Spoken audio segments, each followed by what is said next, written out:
Shalom friends, एक बार फिर से आप सभी का स्वागत है। आज मैं आपके लिए लेकर आई हूँ एक 1 ईयर बाइबल रीडिंग कैलेंडर। अगर आपका कोई बाइबल रीडिंग रूटीन नहीं है और आप कभी भी अपनी पूरी बाइबल कंप्लीट नहीं कर पाए हैं, तो ये वीडियो आपके लिए है। इसमें ओल्ड टेस्टमेंट और न्यू टेस्टमेंट के सभी चैप्टर्स को डे वाइज ऑर्गेनाइज किया गया है। डे 1 से लेकर डे 365 तक के सभी चैप्टर्स आपको यहाँ मिलेंगे। डे 365 पर आप अपनी पूरी बाइबल कंप्लीट कर पाएंगे, तो आप इसके द्वारा आशीषित हों। और अगर आपको ये वीडियो पसंद आती है तो आप अपने फैमिली और फ्रेंड्स से शेयर करें, और अगर आप चाहें तो आप सब्सक्राइब, लाइक और कमेंट भी करें और बेल आइकन को प्रेस करके नोटिफिकेशन ऑन करना ना भूलें। So praise the lord, shalom to everyone.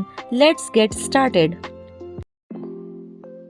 Day 121, first king chapter number 1। राजा दाऊद अपनी वृद्धावस्था में। दाऊद राजा बहुत बूढ़ा वरन पुरनिया हो गया था, और यद्यपि उसको कपड़े ओढ़ाए जाते थे तो भी वह गर्म न होता था। इसलिए उसके कर्मचारियों ने उससे कहा, हमारे प्रभु राजा के लिए कोई जवान कुमारी ढूंढी जाए जो राजा के सम्मुख रहकर उसकी सेवा किया करे और तेरे पास लेटा करे, कि हमारे प्रभु राजा को गर्मी पहुँचे। तब उन्होंने समस्त इजरायली देश में सुंदर कुमारी ढूंढते ढूंढते अबीशग नामक एक शूमेन वासी कन्या को पाया और राजा के पास ले आए। वह बहुत ही सुंदर थी और वह राजा की दासी होकर उसकी सेवा करती रही, परंतु राजा ने उससे सहवास न किया। अदोनियाह का राजद्रोह। तब हग्गीत का पुत्र अदोनियाह सिर ऊंचा करके कहने लगा, मैं राजा बनूंगा। अतः उसने रथ और सवार और अपने आगे आगे दौड़ने को 50 पुरुष रख लिए। उसके पिता ने जन्म से लेकर उसे कभी यह कहकर उदास ना किया था, तूने ऐसा क्यों किया? वह बहुत रूपवान था और अबशालोम के बाद उसका जन्म हुआ था। उसने सरूयाह के पुत्र योआब से और एब्यातार याजक से बातचीत की और उन्होंने उसके पीछे होकर उसकी सहायता की। परंतु सादोक याजक, यहोयादा का पुत्र बनायाह, नातान नबी, शिमी रेई और दाऊद के शूरवीरों ने अदोनियाह का साथ ना दिया। अदोनियाह ने जोहेलेत नामक पत्थर के पास, जो एनरोगेल के निकट है, भेड़, बैल और तैयार किए हुए पशु बलि किए और अपने भाई सब राजकुमारों को और राजा के सब यहूदी कर्मचारियों को बुला लिया। परंतु नातान नबी और बनायाह और शूरवीरों को और अपने भाई सुलेमान को उसने ना बुलाया। सुलेमान का राजा बनाया जाना। तब नातान ने सुलेमान की माता बेतशेबा से कहा, क्या तूने सुना है कि हग्गीत का पुत्र अदोनियाह राजा बन बैठा है और हमारा प्रभु दाऊद इसे नहीं जानता? इसलिए अब आ, मैं तुझे ऐसी सम्मति देता हूँ जिससे तू अपना और अपने पुत्र सुलेमान का प्राण बचाए। तू दाऊद राजा के पास जाकर उससे यों पूछ, हे मेरे प्रभु, हे राजा, क्या तूने शपथ खाकर अपनी दासी से नहीं कहा कि तेरा पुत्र सुलेमान मेरे बाद राजा होगा और वह मेरी राजगद्दी पर विराजेगा? फिर अदोनियाह क्यों राजा बन बैठा है? और जब तू वहाँ राजा से ऐसी बातें करती रहेगी, तब मैं तेरे पीछे आकर तेरी बातों की पुष्टि करूँगा। तब बेतशेबा राजा के पास कोठरी में गई। राजा बहुत बूढ़ा था और उसकी सेवा टहल शूनेमिन अबीशग करती थी। बेतशेबा ने झुककर राजा को दंडवत की और राजा ने पूछा, तू क्या चाहती है? उसने उत्तर दिया, हे मेरे प्रभु, तूने तो अपने परमेश्वर यहोवा की शपथ खाकर अपनी दासी से कहा था, तेरा पुत्र सुलेमान मेरे बाद राजा होगा और वह मेरी गद्दी पर विराजेगा। अब देख, अदोनियाह राजा बन बैठा है और अब तक मेरा प्रभु राजा इसे नहीं जानता। उसने बहुत से बैल, तैयार किए हुए पशु और भेड़ें बलि की और सब राजकुमारों को और एब्यातार याजक और योआब सेनापति को बुलाया है, परंतु तेरे दास सुलेमान को नहीं बुलाया। और हे मेरे प्रभु, हे राजा, सारे इज़राइल की आंखें तेरी ओर लगी हैं कि तू उनसे कहे कि हमारे प्रभु राजा की गद्दी पर उसके बाद कौन बैठेगा। नहीं तो जब हमारा प्रभु राजा अपने पुरखाओं के संग सोएगा, तब मैं और मेरा पुत्र सुलेमान दोनों अपराधी गिने जाएंगे।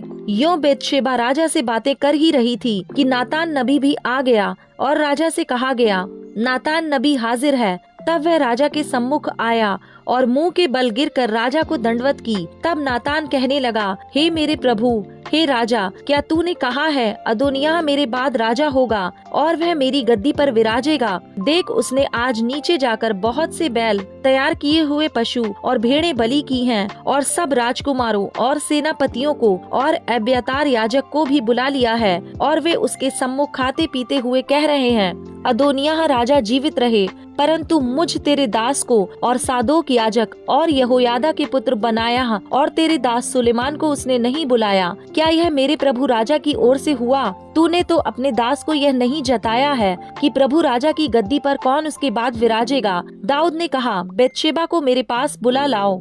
तब वह राजा के पास आकर उसके सामने खड़ी हुई। राजा ने शपथ खाकर कहा, यहोवा जो मेरा प्राण सब जोखिमों से बचाता आया है, उसके जीवन की शपथ, जैसा मैंने तुझसे इज़राइल के परमेश्वर यहोवा की शपथ खाकर कहा था, तेरा पुत्र सुलेमान मेरे बाद राजा होगा और वह मेरे बदले मेरी गद्दी पर विराजेगा, वैसा ही मैं निश्चय आज के दिन करूँगा। तब बेतशेबा ने भूमि पर मुंह के बल गिर राजा को दंडवत करके कहा, मेरा प्रभु राजा दाऊद सदा तक जीवित रहे। तब दाऊद राजा ने कहा, मेरे पास सादोक याजक, नातान नबी, यहोयादा के पुत्र बनायाह को बुला लाओ। अतः वे राजा के सामने आए। राजा ने उनसे कहा, अपने प्रभु के कर्मचारियों को साथ लेकर मेरे पुत्र सुलेमान को मेरे निज खच्चर पर चढ़ाओ और गीहोन को ले जाओ और वहाँ सादोक याजक और नातान नबी इज़राइल का राजा होने को उसका अभिषेक करें। तब तुम सब नरसिंगा फूंक कर कहना, राजा सुलेमान जीवित रहे, और तुम उसके पीछे पीछे इधर आना और वह आकर मेरे सिंहासन पर विराजे, क्योंकि मेरे बदले में वही राजा होगा और उसी को मैंने इज़राइल और यहूदा का प्रधान होने को ठहराया है।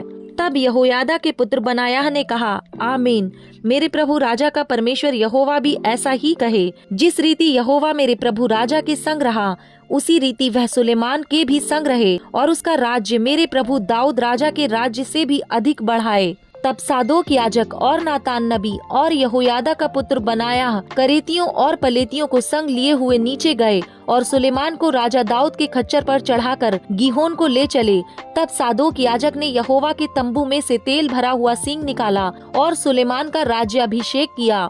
तब वे नरसिंगा फूंकने लगे और सब लोग बोल उठे, राजा सुलेमान जीवित रहे। तब सब लोग उसके पीछे पीछे बांसुली बजाते और इतना बड़ा आनंद करते हुए ऊपर गए कि उनकी ध्वनि से पूरी पृथ्वी डोल उठी। जब अदोनिय्याह और उसके सब अतिथि खा चुके, तब यह ध्वनि उनको सुनाई पड़ी। योआब ने नरसिंगे का शब्द सुनकर पूछा, नगर में हलचल और चिल्लाहट का शब्द क्यों हो रहा है? वह यह कह ही रहा था कि अब्यातार याजक का पुत्र योनातान आया और अदोनिय्याह ने उससे कहा, भीतर आ, तू तो भला मनुष्य है और भला समाचार भी लाया होगा। योनातान ने अदोनिय्याह से कहा, सचमुच हमारे प्रभु राजा दाऊद ने सुलेमान को राजा बना दिया और राजा ने सादोक याजक, नातान नबी और यहोयादा के पुत्र बनायाह और करेतियों और पलेतियों को उसके संग भोज दिया और उन्होंने उसको राजा के खच्चर पर चढ़ाया है। और सादोक याजक और नातान नबी ने गीहोन में उसका राज्याभिषेक किया और वे वहाँ से ऐसा आनंद करते हुए ऊपर गए हैं कि नगर में हलचल मच गई।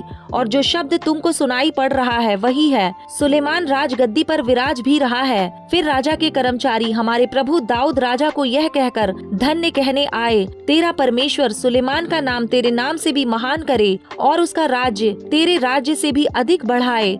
और राजा ने अपने पलंग पर दंडवत की। फिर राजा ने यह भी कहा, इज़राइल का परमेश्वर यहोवा धन्य है, जिसने आज मेरे देखते एक को मेरी गद्दी पर विराजमान किया है। तब जितने अतिथि अदोनिय्याह के संग थे वे थरथरा उठे और उठकर अपना अपना मार्ग लिया। और अदोनिय्याह सुलेमान से डरकर उठा और जाकर वेदी के सींगों को पकड़ लिया।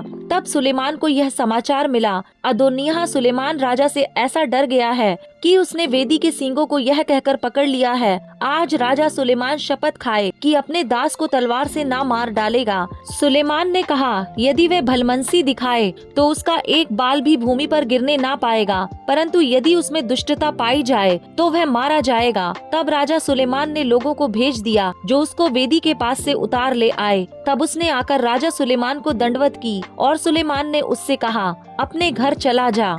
First king chapter number 2। सुलेमान को दाऊद का अंतिम आदेश। जब दाऊद के मरने का समय निकट आया, तब उसने अपने पुत्र सुलेमान से कहा, मैं संसार की रीति पर कूच करने वाला हूँ, इसलिए तू हियाव बांधकर पुरुषार्थ दिखा और जो कुछ तेरे परमेश्वर यहोवा ने तुझे सौंपा है उसकी रक्षा करके उसके मार्गों पर चला करना। और जैसा मूसा की व्यवस्था में लिखा है वैसा ही उसकी विधियों तथा आज्ञाओं और नियमों और चितौनियों का पालन करते रहना, जिससे जो कुछ तू करे और जहाँ कहीं तू जाए उसमें तू सफल होए और यहोवा अपना वह वचन पूरा करे जो उसने मेरे विषय में कहा था। यदि तेरी संतान अपनी चाल के विषय में ऐसे सावधान रहें कि अपने संपूर्ण हृदय और संपूर्ण प्राण से सच्चाई के साथ नित मेरे सम्मुख चलते रहें, तब तो इज़राइल की राजगद्दी पर विराजने वाले की तेरे कुल परिवार में घटी कभी ना होगी। फिर तू स्वयं जानता है कि सरूयाह के पुत्र योआब ने मुझसे क्या क्या किया, अर्थात उसने नेर के पुत्र एबनेर और येतेर के पुत्र अमासा, इज़राइल के इन दोनों सेनापतियों से क्या क्या किया।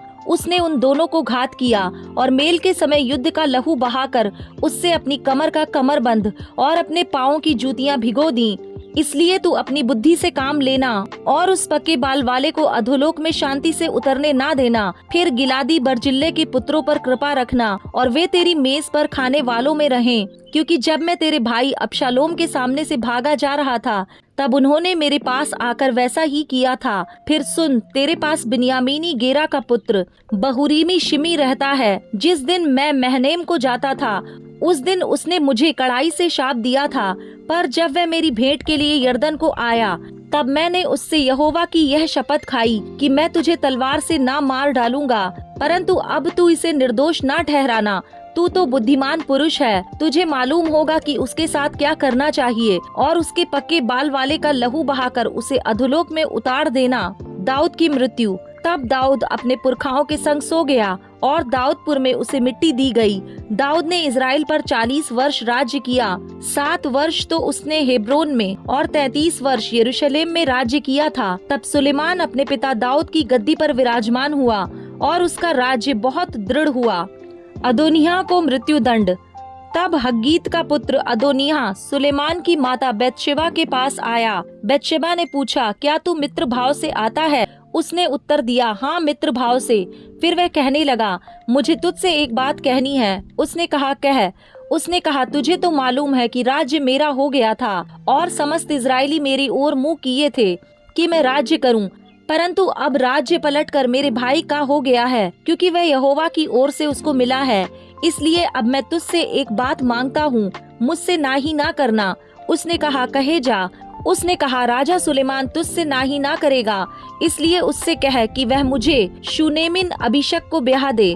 बेतशेबा ने कहा, अच्छा, मैं तेरे लिए राजा से कहूंगी। तब बेतशेबा अदोनिय्याह के लिए राजा सुलेमान से बातचीत करने को उसके पास गई और राजा उसकी भेंट के लिए उठा और उसे दंडवत करके अपने सिंहासन पर बैठ गया।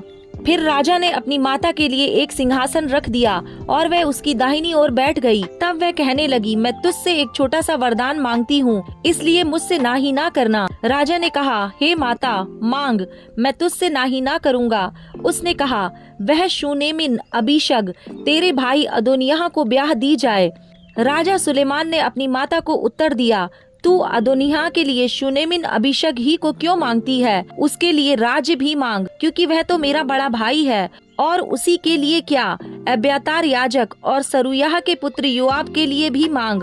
और राजा सुलेमान ने यहोवा की शपथ खाकर कहा, यदि अदोनिय्याह ने यह बात अपने प्राण पर खेलकर ना कही हो तो परमेश्वर मुझसे वैसा ही, क्या वरन उससे भी अधिक करे। अब यहोवा जिसने मुझे स्थिर किया और मेरे पिता दाऊद की राजगद्दी पर विराजमान किया है और अपने वचन के अनुसार मेरा घर बसाया है, उसके जीवन की शपथ, आज ही अदोनिय्याह मार डाला जाएगा। अतः राजा सुलेमान ने यहोयादा के पुत्र बनायाह को भेज दिया और उसने जाकर उसको ऐसा मारा कि वह मर गया।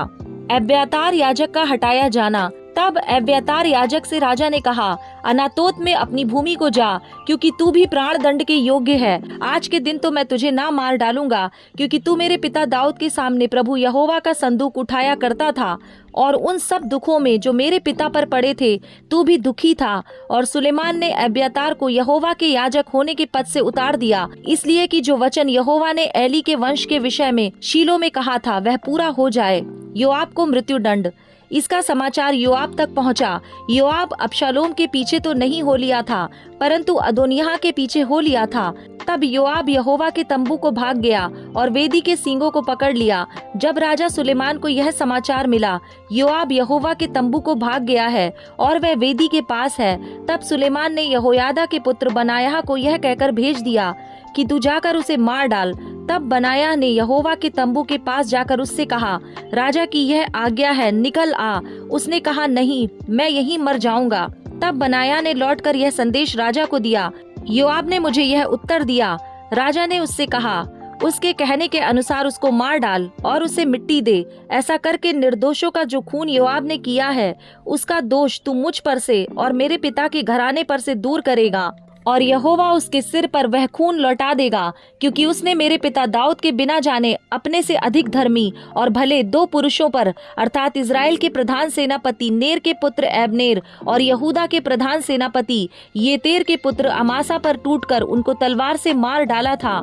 यूं योआब के सिर पर और उसकी संतान के सिर पर खून सदा तक रहेगा, परंतु दाऊद और उसके वंश और उसके घराने और उसके राज्य पर यहोवा की ओर से शांति सदैव तक रहेगी। तब यहोयादा के पुत्र बनायाह ने जाकर योआब को मार डाला और उसको जंगल में उसी के घर में मिट्टी दी गई। तब राजा ने उसके स्थान पर यहोयादा के पुत्र बनायाह को प्रधान सेनापति ठहराया और अब्यातार के स्थान पर सादोक याजक को ठहराया। Luke chapter number 22 verse number 54 to 71। पतरस का इनकार। फिर वे उसे पकड़कर ले चले और महायाजक के घर में लाए। पतरस दूर ही दूर उसके पीछे पीछे चलता था, और जब वे आंगन में आग सुलगाकर इकट्ठे बैठे तो पतरस भी उनके बीच में बैठ गया। तब एक दासी उसे आग के उजियाले में बैठे देखकर और उसकी ओर ताक कर कहने लगी, यह भी तो उसके साथ था। परंतु उसने यह कहकर इनकार किया, हे नारी, मैं उसे नहीं जानता। थोड़ी देर बाद किसी और ने उसे देखकर कहा, तू भी तो उन्हीं में से है। पतरस ने कहा, हे मनुष्य, मैं नहीं हूँ। कोई घंटे भर के बाद एक और मनुष्य दृढ़ता से कहने लगा, निश्चय यह भी तो उसके साथ था, क्योंकि यह गलीली है। पतरस ने कहा, हे मनुष्य, मैं नहीं जानता कि तू क्या कहता है। वह कह ही रहा था कि तुरंत मुर्ग ने बांग दी। तब प्रभु ने घूमकर पतरस की ओर देखा, और पतरस को प्रभु की वह बात याद आई जो उसने कही थी, आज मुर्ग के बांग देने से पहले तू 3 बार मेरा इनकार करेगा। और वह बाहर निकलकर फूट फूट कर रोया। यीशु का अपमान। जो मनुष्य यीशु को पकड़े हुए थे वे उसे ठट्टों में उड़ाकर पीटने लगे और उसकी आंखें ढांककर उससे पूछा, भविष्यवाणी करके बता कि तुझे किसने मारा। और उन्होंने बहुत सी और भी निंदा की बातें उसके विरोध में कहीं। महासभा के सामने यीशु। जब दिन हुआ तो लोगों के पुरनिये और प्रधान याजक और शास्त्री इकट्ठे हुए और उसे अपनी महासभा में लाकर पूछा, यदि तू मसीह है तो हमसे कह दे। उसने उनसे कहा, यदि मैं तुमसे कहूँ तो प्रतीति ना करोगे, और यदि पूछूं तो उत्तर ना दोगे। परंतु अब से मनुष्य का पुत्र सर्वशक्तिमान परमेश्वर की दाहिनी ओर बैठा रहेगा। इस पर सब ने कहा, तो क्या तू परमेश्वर का पुत्र है? उसने उनसे कहा, तुम आप ही कहते हो, क्योंकि मैं हूँ। तब उन्होंने कहा, अब हमें गवाही की क्या आवश्यकता है, क्योंकि हमने आप ही उसके मुंह से सुन लिया है।